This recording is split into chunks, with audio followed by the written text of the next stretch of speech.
بسم الله الرحمن الرحيم. يا أيها النبي لما تحرم ما أحل الله لك تبتغي مرضات أزواجك والله غفور رحيم. قد فرض الله لكم تحلة أيمانكم والله مولاكم وهو العليم الحكيم. وإذ أسر النبي إلى بعض أزواجه حديثا فلما نبأت به وأظهره الله عليه عرف بعضه وأعرض عن بعض. فلما نبأها به قالت من أنبأك هذا؟ قال نبأني العليم الخبير.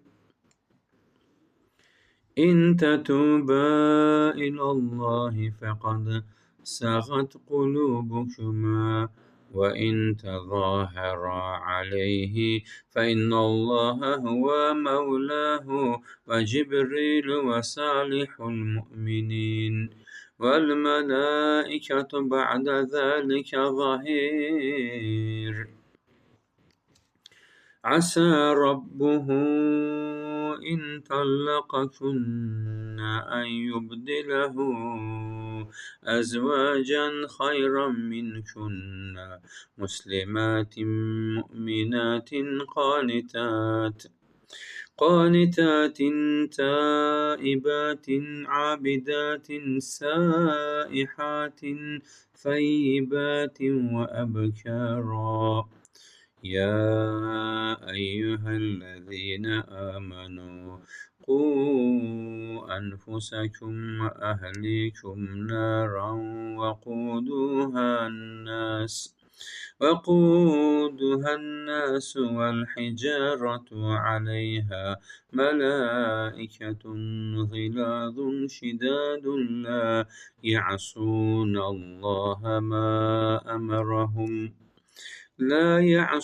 الله ما أمرهم ويفعلون ما يؤمرون.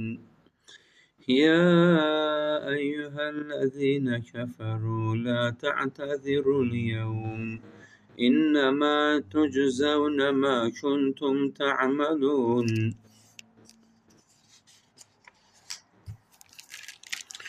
يا أيها الذين آمنوا توبوا إلى الله توبة نصوحا عسى ربكم أن يكفر عنكم سيئاتكم ويدخلكم جنات تجري من تحتها الأنهار يوم لا يخزي الله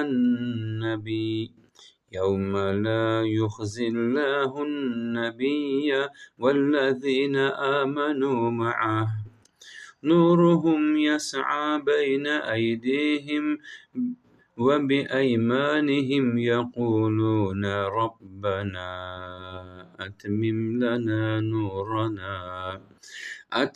لنا نورنا واغفر لنا إنك على كل شيء قدير.